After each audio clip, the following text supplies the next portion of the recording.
Allez, salut à tous, bienvenue dans cette nouvelle vidéo. Aujourd'hui, on parle de l'iPhone 10S, on va parler aussi de l'iPhone 10R, bref, on va parler des trois iPhones qui sont sortis la même année, à savoir l'iPhone 10S, l'iPhone 10R et l'iPhone 10S Max. Prononcez-le comme vous voulez, 10S Max ou 10XS ou 10S, comme vous voulez. On va tout simplement parler de cet iPhone parce que c'est revenu pas mal de fois en commentaire. Donc, à savoir, est-ce que ça vaut réellement le coup de l'acheter? Je préfère le préciser, je l'ai déjà dit dans des précédentes vidéos. Mon frère, tout simplement, a l'iPhone 10R. Donc, je vais pouvoir donner un retour d'expérience assez concret sur l'iPhone, notamment avec la dernière mise à jour qui est iOS 17. Donc, on va en reparler juste après. Ce qui est sûr et certain, c'est que c'est un iPhone qui commence à dater, qui commence à être pas mal vieux, où on va pas rentrer dans les caractéristiques, etc., mais on a une puissance qui quand même commence à être assez incertaine, mais en même temps aussi lointaine. Donc, je vais vous dire si je vous recommande cet iPhone. Bien évidemment, quand je vais parler d'un modèle, que ce soit le 10S, le 10R ou le 10S Max, sachez que c'est pour les trois modèles la même chose, étant donné qu'ils ont la même puissance. Pas la même puissance, la même puce, donc même s'ils le disent, enfin ils sont de la même année quoi. On va faire simple, ils sont de la même année, ils sont sortis en même temps, donc c'est la même chose pour pour les trois modèles.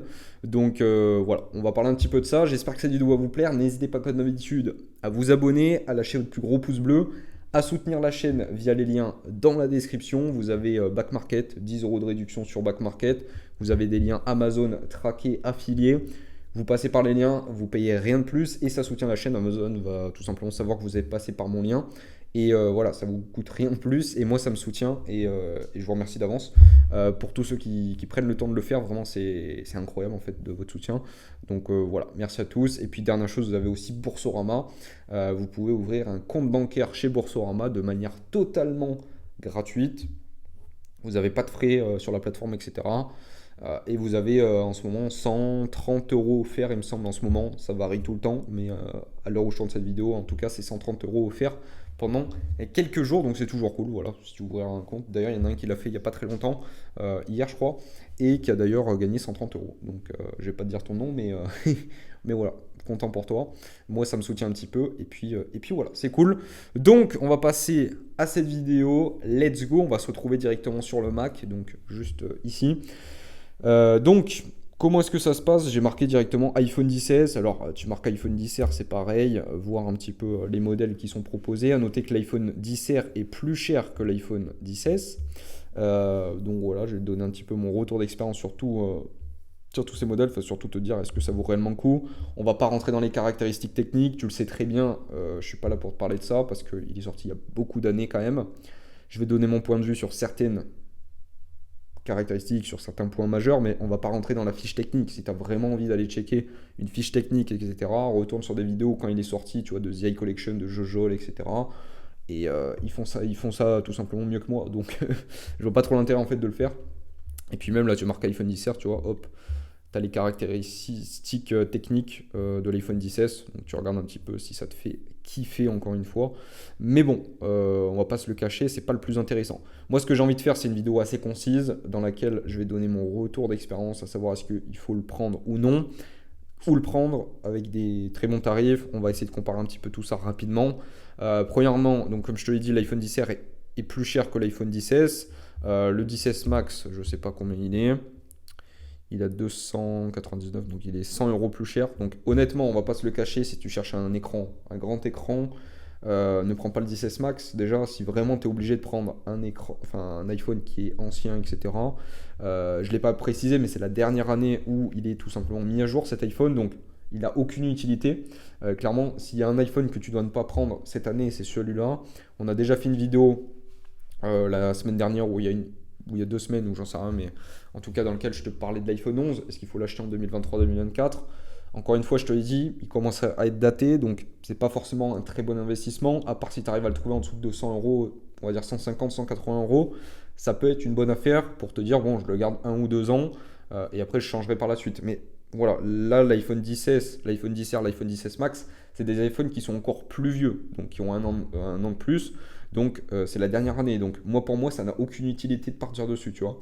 Mais on va partir du principe que tu arrives à le trouver à un très bon tarif ou que bah, tout simplement tu sais pas trop quoi faire. quoi prendre comme iPhone, est-ce que ça te plaît, etc. Tu as envie de tester iOS et après pourquoi pas.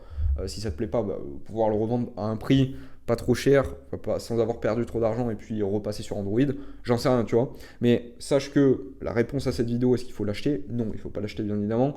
Mais dans cette vidéo, je vais essayer de te donner des arguments, des petites caractéristiques qui vont faire que tu peux le prendre si tu arrives à trouver un très bon tarif. À noter que si vous voulez le payer le moins cher possible, il faut aller sur le bon coin, clairement. Vous allez pouvoir le trouver à des bons tarifs, je pense, aux alentours de 150, même pas 150 euros. Je pense que tu peux essayer de trouver des bonnes affaires. Là, on va partir du fait que tu as besoin d'une garantie, tu as besoin d'un produit qui marche, qui soit fonctionnel, et surtout une garantie en fait, et un droit de rétractation, c'est la loi française, 14 jours, même plus avec certains marchands. Donc on va partir sur du reconditionné, c'est le plus intéressant. À noter qu'en neuf, il est plus à vendre en neuf. Pour savoir les iPhones qui sont neufs, que vous pouvez encore acheter à neuf, vous allez directement sur le site d'Apple. Il y en a très peu, c'est les derniers modèles en fait. Donc voilà. Je passe juste par là pour vous dire aussi que s'il y a un modèle, vous vous posez la question, etc. Parce que je vois des mecs qui me posent des questions en commentaire, mais en fait, il y a déjà des vidéos sur la chaîne YouTube, tu vois. Donc, je me dis, bon, au lieu de me poser la question, va checker déjà sur la chaîne YouTube, tu fais un petit tour, tu regardes les titres et les miniatures, tu regardes s'il n'y a pas une vidéo qui répond à ta question. Ceux qui s'intéressent pour l'iPhone 13 Pro, etc., il y a des vidéos, enfin une vidéo qui est sortie. Et de manière générale, pour ceux qui pourraient se poser la question sur le meilleur iPhone à acheter, etc., j'ai fait une vidéo il y a quelques semaines, ça tombe bien. Et c'est tout simplement l'iPhone 12. Donc je t'invite à checker la vidéo, il y a eu plusieurs vidéos sur cet iPhone, parce que c'est mon iPhone personnel. Je ne suis pas là de changer. Donc si ça t'intéresse, n'hésite pas à aller checker bien évidemment. Donc on va rentrer dans le petit vif du sujet quelques minutes là, à savoir sur quelle plateforme aller l'acheter si tu veux vraiment le prendre. Tu le sais, déjà on va retourner sur la page d'avant. Tu le sais clairement, on te recommande Back Market sur cette chaîne. C'est pas sponsorisé, etc. Mais pourquoi je te parle de Back Market? Parce que clairement, c'est une entreprise que j'ai testée beaucoup de fois. C'est pas sponsorisé, mais il y a un lien de parrainage en bas dans la description. Tout le monde peut le faire, hein, je te rassure. Tu peux le faire avec tes potes, etc. Donc il n'y a rien. Enfin, genre, je suis vraiment open sur tout ce que je dis. Des fois, je t'ai fait des vidéos où je te disais comme quoi il y avait des choses qui étaient merdiques sur Back Market. Donc, encore une fois, je suis neutre, je dis ce que je veux, mais je te le dis dans la description. Tu as un lien, tu as un code promo, enfin, tu as plusieurs codes promo en fonction de celui que tu veux utiliser. Tu as 10 euros de réduction. C'est pas pour ça que je t'influence et tu fais ce que tu veux après. Allo, on n'a pas testé. Je sais pas ce que ça vaut, clairement. Peut-être ça serait bien de le tester un jour. The Case non plus, on n'a pas testé. Free avec Certidil, ça c'est de la grosse douille. Je te l'ai déjà dit, on a déjà fait des vidéos sur la chaîne YouTube. Il y a des abonnés qui sont faits, mais arnaquer, baiser plein de fois. Donc je t'invite à checker des vidéos où tu verras que Certidil c'est de la grosse arnaque. Alors oui, il y a certaines personnes qui ne se sont pas fait arnaquer, mais ça reste minime, tu vois. Donc sur un pourcentage, si tu as 20% qui se font pas arnaquer, 80%, c'est pas une bonne entreprise pour moi. Back Market, c'est plutôt l'inverse, tu vois. Tu peux peut-être avoir des douilles, ça peut arriver avec des reconditionneurs parce que c'est une marketplace, encore une fois, c'est plein de vendeurs qui sont réunis sur un même site. Tu peux avoir de l'arnaque, bien évidemment, après tu es remboursé et le SAV de Back Market, on a déjà testé, etc. J'ai déjà fait une vidéo sur la chaîne YouTube, ça marche très très bien. Donc voilà, Certidil, il n'y a aucun SAV, il n'y a aucun service client, donc c'est vraiment de la grosse douille. C'est-à-dire que tu donnes ton argent, tu donnes ta carte bancaire, on ne te rend plus l'argent, tu vois. Il faut se dire ça dans la tête. Alors, Back Market, il n'y a pas de souci. Et encore une fois, je le dis, c'est pas sponsorisé. Donc Certidil, tu me dégages ça, clairement. Là, il reste Back Market. Tu peux aussi aller checker, c'est pas sponsorisé, voilà. C'est tout simplement, je te dis, Le Bon Coin. Ou sinon, Rebuy, clairement. On va regarder un petit peu les prix auxquels ils pratiquent. On va regarder un petit peu ceux qui sont vendus. iPhone 16, tu vois. Il est à 226 euros. Tac. En sachant que là, peut-être que c'est dispo. Non, c'est pas dispo sur ça. En sachant que là, en ce moment, tu as 20 euros d'offert sur, je t'ai déjà dit dans une des précédentes vidéos, sur certains produits. Donc tu check, tac, tu regardes les mobiles, les iPhones, et là en fait c'est tous les iPhones en fait qui sont dispo. Donc si tu as envie de te faire plaisir, avoir 20 euros de réduction, ça te paye une coque ou quoi, n'hésite pas, c'est gratuit. Et encore une fois, c'est pas sponsor. Le Bon Coin, je te l'ai dit. Après, voilà, il y a beaucoup de back market parce que ça reste quand même des prix qui sont intéressants, hein. Là on le voit, hein, 220 et quelques. Tu peux pas appliquer la réduction. Là tu l'as à 204, tu as 10 euros de réduction, ça te le fait à 194. Il est en état correct, ça c'est parfait. T'as pas besoin d'un dernier écran, t'as pas besoin d'un dernier produit là qui soit flambant neuf, on s'en fout complètement. Tu mets une coque, un verre trempé, et c'est surtout que ça te permettra, je le répète à chaque fois dans les vidéos, mais n'hésitez pas à aller checker les autres vidéos parce que tu vois, au bout d'un moment, ça te fatigue un petit peu de répéter, même si c'est mon devoir, tu vois. Mais je te le dis honnêtement, l'état correct, il faut se dire dans sa tête que c'est l'état dans lequel les reconditionneurs ont moins de travail à faire. Parce qu'ils vont vendre un produit qui est moins, enfin qui est un peu abîmé, tu vois. Donc ils se disent, on n'a pas grand-chose à faire, on va le vendre un petit peu moins cher, on a eu moins de manutention à faire, donc au final, ça je vais pas te le cacher, si je travaille dans l'entreprise, pour moi ça serait l'iPhone le plus rentable au niveau des marges, etc. Parce que tu as moins de personnes à faire travailler, tu as moins de pièces à utiliser, etc. Et surtout, ne m'utilisez pas une batterie neuve. Parce que, j'en ai déjà parlé dans la vidéo précédente, si tu prends une batterie neuve, va chez Apple, ça te coûte 80 balles.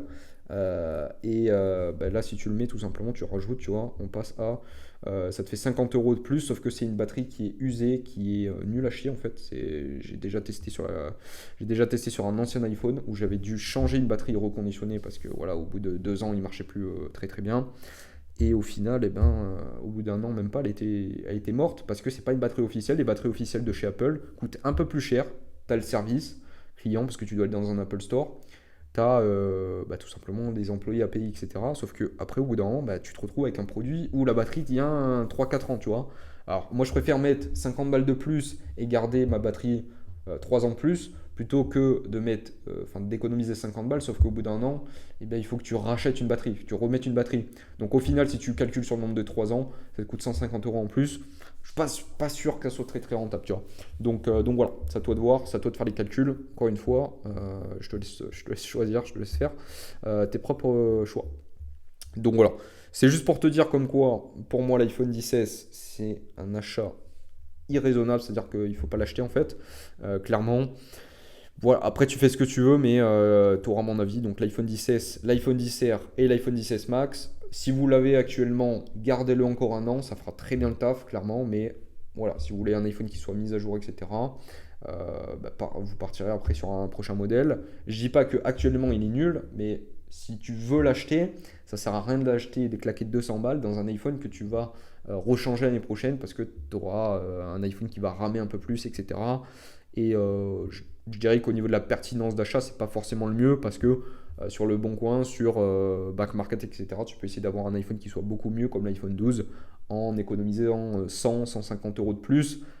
Voilà, enfin, genre, c'est quoi 150 euros quand tu les économises sur un an, tu vois, c'est peut-être de l'argent que tu vas gagner en travaillant un petit peu, c'est de l'argent peut-être que tu vas économiser au lieu d'aller tout le temps t'acheter des boissons dans des distributeurs, là, à 5 balles la boisson, à la gare, enfin, voilà, il faut essayer de réfléchir un petit peu sur ça. Vaut mieux économiser un peu plus d'argent à ton anniversaire, à ton Noël, j'en sais rien, plutôt que de claquer du pognon dans un iPhone qui va durer un an à tout casser.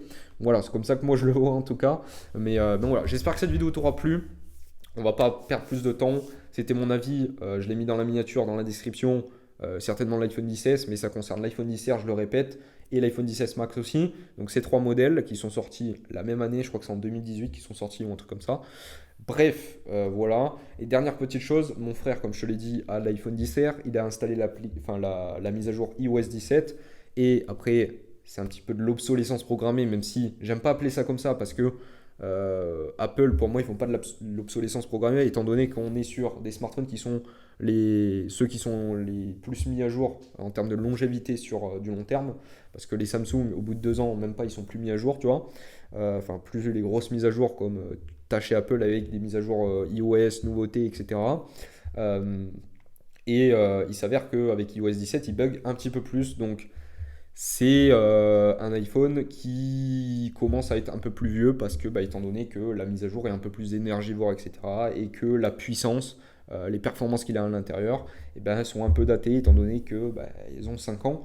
Donc c'est un petit peu normal, mais je tiens à le préciser quand même. Donc si vous faites la dernière mise à jour iOS 17, ça va marcher très bien, hein, il n'a pas de problème à ce niveau-là. Mais parfois ça peut un petit peu bugger, un petit peu ramer. Comme sur un vieux Mac, comme sur un vieil iPad, comme sur une vieille Apple Watch, comme n'importe quel produit en fait numérique, électronique. Donc voilà. J'espère que cette vidéo t'aura plu. N'hésite pas à t'abonner, à lâcher ton plus gros pouce bleu. Merci à tous pour votre soutien. Et puis n'hésitez pas à soutenir la chaîne via les liens dans la description. Merci à tous. Je vous remercie vraiment d'avance. Et puis voilà. Merci à tous. On se dit à la semaine prochaine. Prenez soin de vous. À très vite. La bise.